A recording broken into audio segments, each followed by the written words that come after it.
Shalom saudaraku, selamat bertemu di program Masalah Itu Baik. Saya merindukan dan boleh mengharapkan supaya kita semua yang mendengarkan kebenaran firman Tuhan di program ini boleh melihat bahwa semua yang masalah yang kita hadapi dapat mendatangkan kebaikan bagi pertumbuhan iman kita. Kita berdoa. Tuhan Yesus, saat ini ya Tuhan, kami mau belajar kebenaran firman-Mu dari Kejadian pasal 3 ya Tuhan.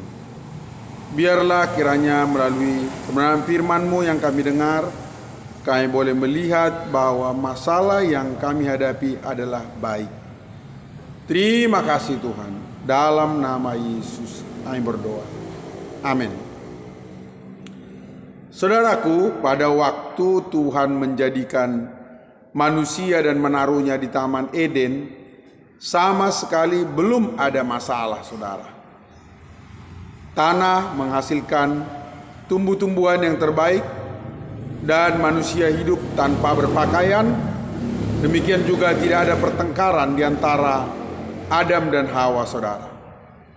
Masalah mulai ada saat manusia jatuh ke dalam dosa. Untuk menjauhkan manusia dari iblis, maka Allah membuat permusuhan di antara keduanya. Hal ini dituliskan di dalam Kejadian 3 ayat 14. Lalu berfirmanlah Tuhan Allah kepada ular itu, "Karena engkau berbuat demikian, terkutuklah engkau di antara segala ternak dan di antara segala binatang hutan.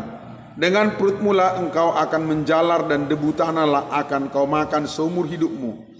Aku akan mengadakan permusuhan antara engkau dan perempuan ini, antara keturunanmu dan keturunannya. Keturunannya akan meremukkan kepalamu dan engkau akan meremukkan tumitnya." Di situ dikatakan oleh Tuhan, "Aku akan mengadakan permusuhan antara engkau dan perempuan ini."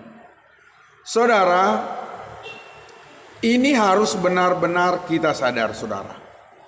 Banyak orang tidak memahami dan tidak menyadari realitas akan adanya iblis yang menjadi musuh kita, saudara.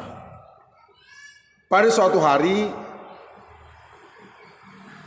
anak-anak Allah dan iblis datang menghadap kepada Tuhan. Hal itu ditulis di dalam Ayub pasal 1 ayat 6. Pada suatu hari datanglah anak-anak Allah menghadap Tuhan, dan di antara mereka datanglah juga iblis. Maka bertanyalah Tuhan kepada iblis, "Dari mana engkau?" Lalu jawab iblis kepada Tuhan, "Dari perjalanan mengelilingi dan menjelajah bumi." Lalu bertanyalah Tuhan kepada iblis, "Apakah engkau memperhatikan hambaku Ayub? Sebab tiada seorang pun di bumi seperti dia, yang demikian saleh dan jujur, yang takut akan Allah dan menjauhi kejahatan." Lalu jawab iblis kepada Tuhan, "Apakah dengan tidak mendapat apa-apa Ayub takut akan Allah?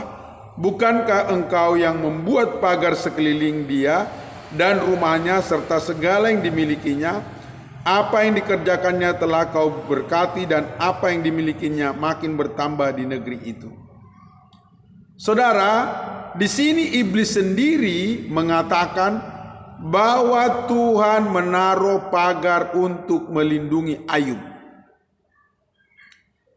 Ini suatu realitas yang kalau kita lihat dengan jelas, maka jika tidak ada pagar yang dibuat oleh Tuhan untuk melindungi Ayub, iblis sudahlah pasti menghancurkan kehidupan Ayub.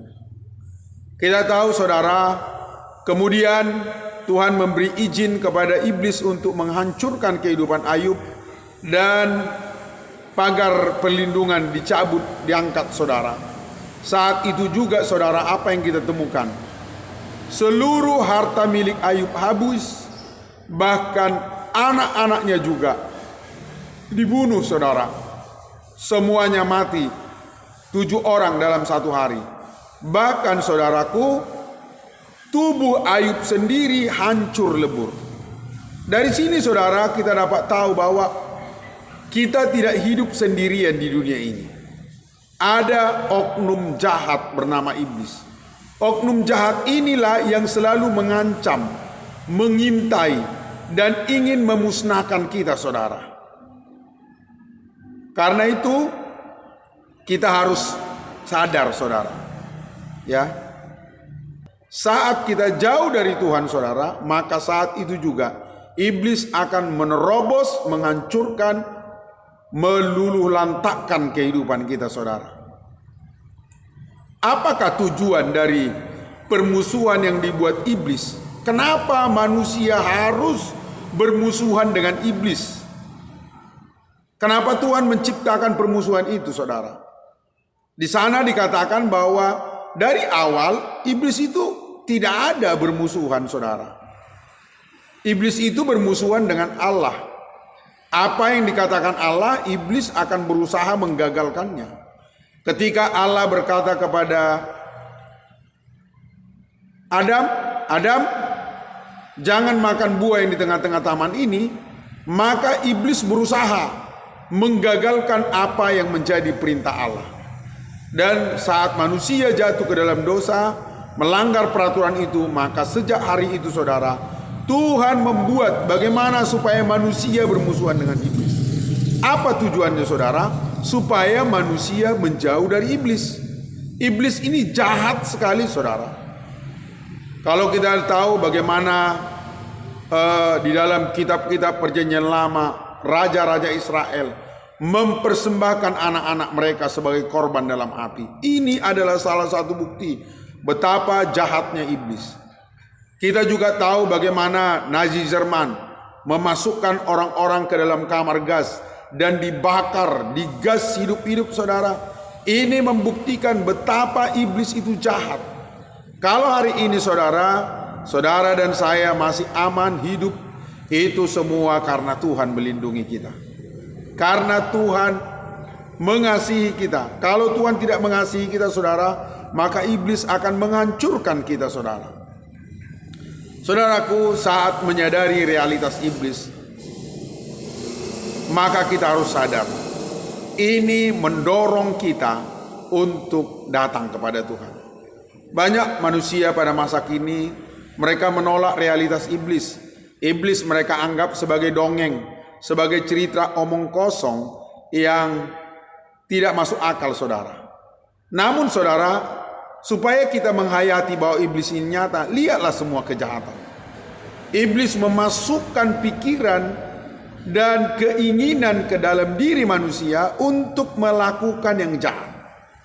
Saat kita, saudara, dimasuki oleh godaan, mungkin melalui handphone, mungkin melalui teman, mungkin melalui saudara, bahkan juga godaan itu bisa masuk sendiri ke dalam pikiran kita, saudara.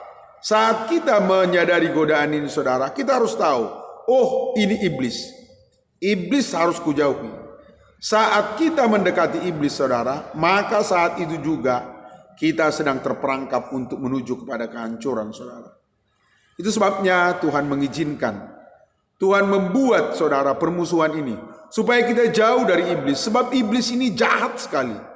Dia ingin menghancurkan kehidupan kita.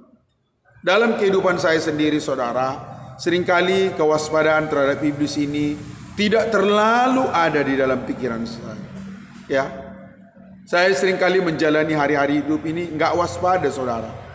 Ya, walaupun saya tahu sebuah nyanyian yang di sekolah minggu dikatakan, awas iblis musuh kita, awaslah iblis musuh kita. Kesadaran akan iblis ini nggak ada, saudara. Tidak terlalu muncul.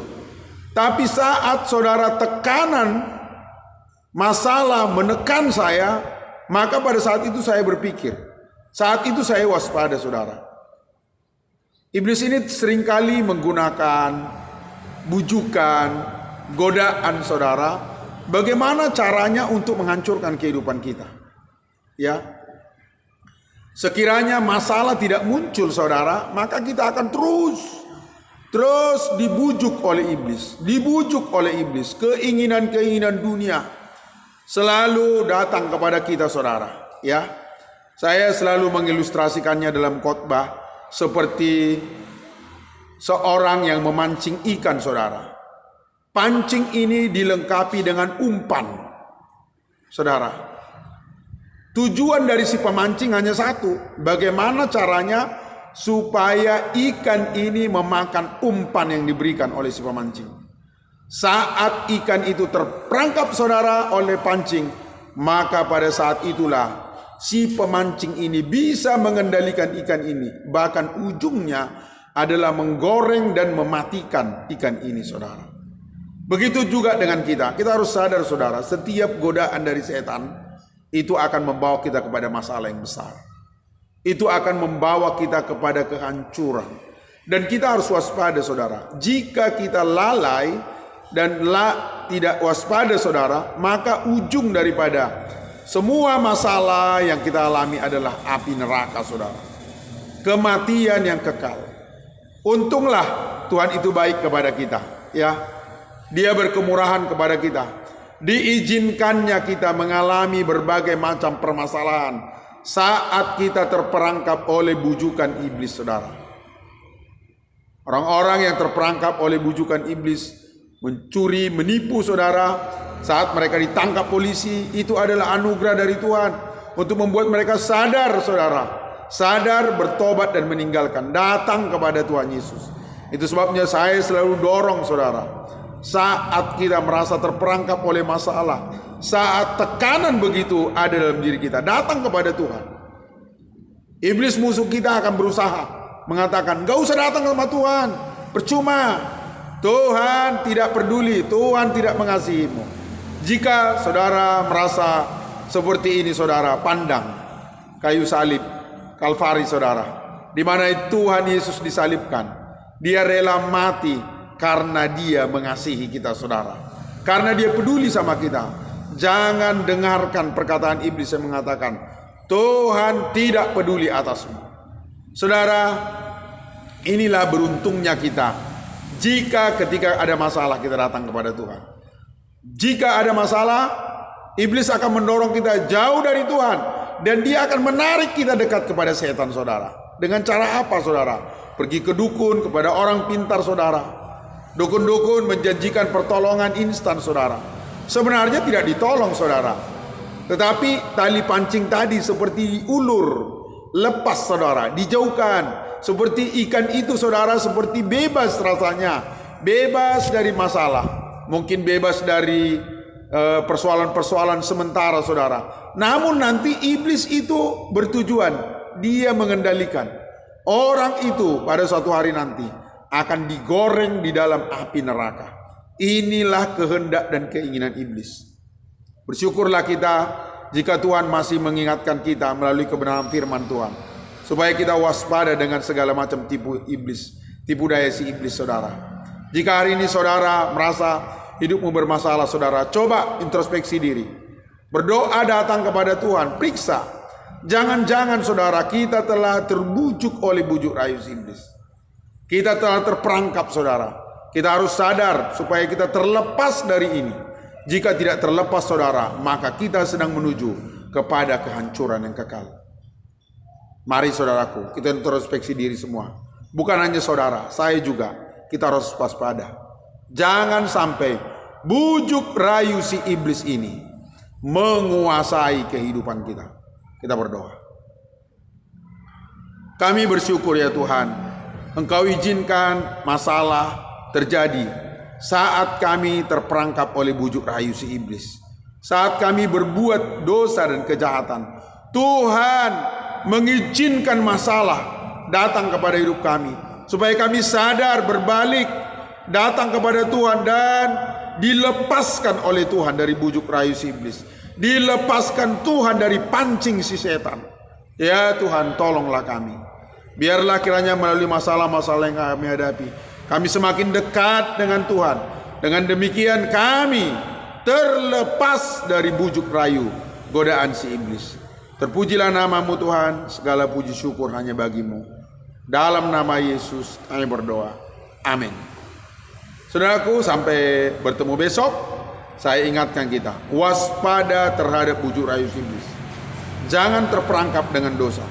Saat kita melakukan dosa yang menjadi pancing iblis, itulah awal mula dari masalah yang akan membelit dan menghancurkan kehidupan kita.